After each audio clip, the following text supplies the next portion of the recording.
Hello Broken Arrow, I'm Nicole Orcutt, your Farmers Market Coordinator, and today we're going to do a behind the scenes with Miller Statuary. So Jason, why don't you go ahead and tell us a little bit about your business. This is the shed where I pour all the concrete that my grandfather built in 1969. I have 3 different mixers, and all 3 of them have a different purpose. I'm going to make some interlocking stepping stones and a duck and a squirrel and a swan, small statuary. That's quite a bit coming out of this. It is, absolutely. Wonderful. Yep. Yeah, I can usually get about 100 pounds of cement out of one mix, of this mixer. That's pretty impressive. Yep.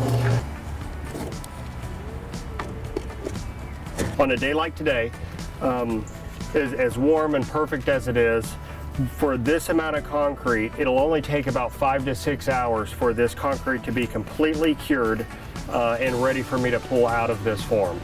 So the molds have been assembled, oiled, and are ready to pour. So I brought my wheelbarrow out here.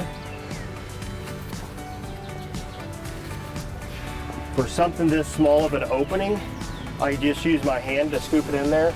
On the larger opening items, I'll use a 5-gallon bucket or a larger bucket to do it.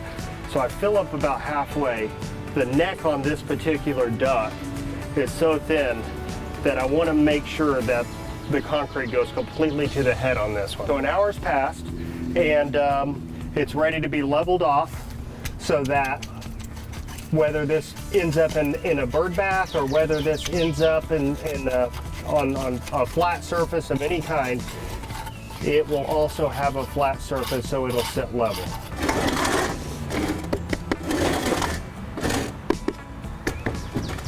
At this point I can feel that the concrete at least poking out of the bottom of the form in all areas. So then I just wiggle it around, and these fit together just like the puzzle pieces that I showed. Into an infinite design. And just kind of one last question. If someone wanted more information on your products or to get a hold of you, what is the best way for them to do that? Well, so Miller Statuary, if you search Miller Statuary on Facebook, you can see all the items that I make. I also have an email address if if you want more information or want me to send detailed information about specific products, and that's millerstatuary@gmail.com. Or you can find me at the farmers market any Saturday morning. All right. Well, thank you, Jason. It's been a pleasure, and I really appreciate you taking us through this whole step. Well, thank you guys so much. Of course. Thank you for watching. This is a production of the City of Broken Arrow, the city where opportunity lives.